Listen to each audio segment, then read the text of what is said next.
Hey guys, it's Danny. Alrighty, today I'm gonna show you how to remove oil stains from an orchid.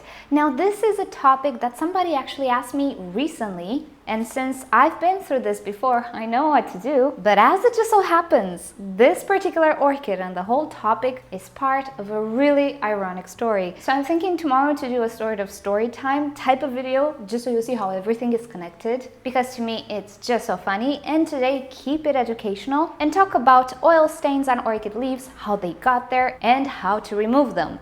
Alrighty, so the orchid you see in front of you is a Phalaenopsis that I've just acquired. I just unpacked it and I noticed it has a lot of oil stains. Can you see this? It's absolutely glistening.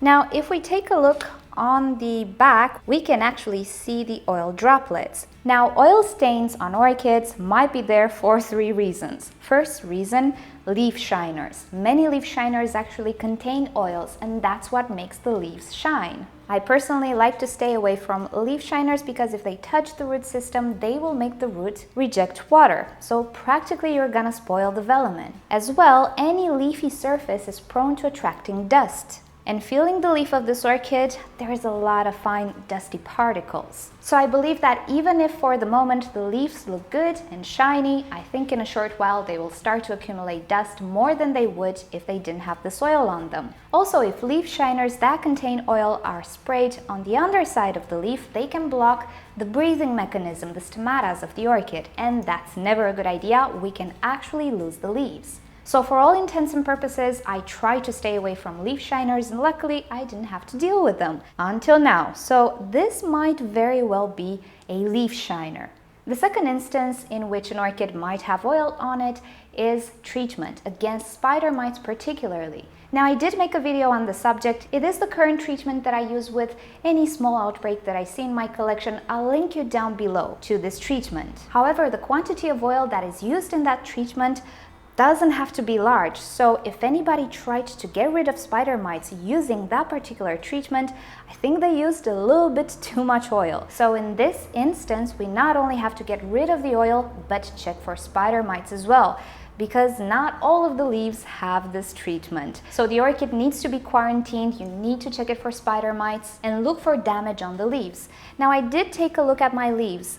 They do have some indentations, but it doesn't necessarily look like a lot of damage. Also, Phalaenopsis orchids which get attacked by the spider mites can also develop the orchid flake virus, which I actually talked about recently. If you don't know what that is, I'll link you again down below so you learn more. So I do see a little bit of damage. Hope you can see the leaf is not perfectly smooth, but it doesn't necessarily look like serious spider mite damage, or it's a little bit atypical. So this might just be the effects of the oil at this point. I'm not sure. Also, not all of the leaves present this damage. The lower leaves don't have it. When it comes to spider mites, yes, they kind of do prefer new growth, but they don't shy away from older leaves either. So if you have an infestation of spider mites, you will not only have it on the upper leaves and everything else will be clean. No, you'll have it everywhere, particularly on the stem. And if I look on the stem of this orchid, I cannot say I see any type of damage. So maybe my orchid is not suffering from spider mites, but at this point I'm not entirely sure and I need to consider this possibility as well. And the third instance in which an orchid might have oil on it is if somebody kept it in the kitchen and all that steam with the oil particles in the air attached themselves to the leaves. And this is actually the case of my viewer who asked me about it. In that case, oil can be quite hard to remove. Sunflower oil or vegetable oil can get really hard on the leaves if it stays for long enough, and it can be a little harder to remove. But what I'm going to show you today kind of works in that instance as well, just not as well. My orchid is indeed oily, but it doesn't seem to be vegetable oil. That tends to get rather sticky. I also consider the possibility of this being aphid residue because when they poop, they actually excrete a very sticky substance that looks exactly like this. But the quantity is too big. I don't see skins of aphids. It's not the typical aphid residue, so I am eliminating this alternative. So in the end, it's either leaf shiner used abundantly, either oils against spider mites, and maybe mineral oil. It feels a little bit like mineral oil, but it is excessive. So, what do we do in this instance? Well, we have to clean the orchid, and the best substance that removes oil is dish detergent. So first thing you need to do is find yourself a clean sponge. It is actually pretty important to use a clean sponge and not one that you might already use for cleaning orchid pots or other plants or things of the sorts. Since we are going to be rubbing these leaves, we might create micro wounds and, in unfortunate cases, even come in contact with the sap. And if you've already used the sponge with a virus-infected plant or orchid, you will pass on the virus. Dish detergent doesn't kill viruses, and you trying to disinfect the sponge properly might not work so well. So just use a clean new sponge. And second of all, you need dish detergent.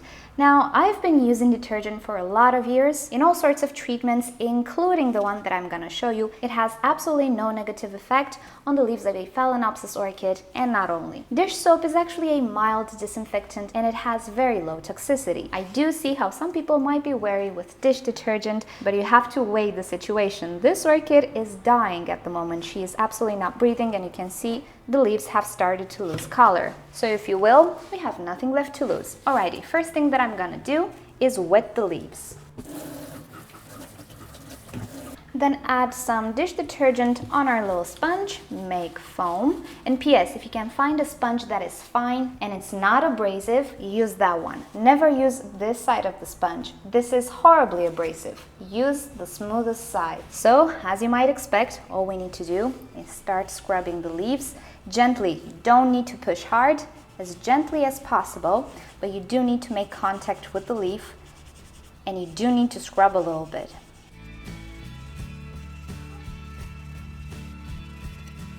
So we did the upper side. How about the underside? It needs to be done as well. At this point you might wonder, won't I block the breathing mechanisms? And the answer is, there is a chance, yes. Usually when we clean leaves, we don't do the underside, other than a little bit of water. But in this case, the breathing mechanism is already super clogged. So yet again, nothing to lose.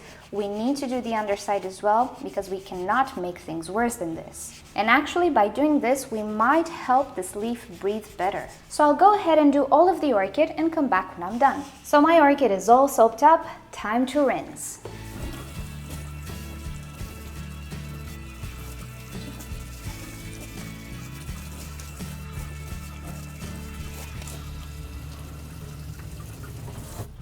Okay, so I dried the leaves and now it's time to take a look. And I think it looks very good. There is no more oily residue on my finger. I think we got most of it, if not all of it, out. In case you have some stubborn oil, you can definitely go and do a second round. In my case though, I think this will suffice. Now looking at the leaf, I can see the damage. Now I do suspect at this point that the oil was used to get rid of spider mites. Good news is the spider mites are gone, most probably, or at least in the places where oil was used. Bad news is the leaf might be gone as well. I'm not sure if the oil stayed long enough to completely suffocate the leaf, but now she is capable to breathe a lot better. This shine is pretty normal on the underside. I absolutely don't feel any oily residue anymore, so that's good. Now there is a chance that these two leaves will fall off. You can see the discolorations, and this is the oil damage, and particularly on the underside. Whether we got to it in time, I'm not entirely sure, but even if the leaves will fall, it's okay. The orchid axis and the crown look okay, so I don't suspect I will lose the entire orchid, but who knows, maybe the leaves will survive after all. And that's pretty much all we can do. This is how you get rid of oils on your orchid. Mind you, after the whole showering and everything we just did, we need to dry the orchid very well. If your environment is not very ventilated or it's not very warm, chances are the water will stay in the crown for way too long, increasing the risk of crown rot. So what you can do is get a paper napkin, remove all of the water from the crown and also from in between the leaves, and as much as you can, dry the orchid thoroughly. If you can provide ventilation by the use of a fan, or if you can place the orchid outside in a breeze, that would be absolutely lovely. The goal is to dry the orchid as best as possible. And of course, maintain it separate if you suspect a spider mite activity. And this is what I'm suspecting on this orchid. so she will be separated until I check her a little better. So alrighty guys, thank you so much for watching this video. I hope it will be useful, and let me know in the comments down below if you're interested in the story time regarding this subject. I know it's a trend on YouTube to do story time videos, and I don't usually do them, but this one is kind of good. Alrighty, so if you've enjoyed this video, please give it a thumbs up. If you hated it, give it a thumbs down. Subscribe to my channel for regular orchids and plants videos, and don't forget to turn on notifications so you never miss a video. And with that said, I'll see you all next time. Bye!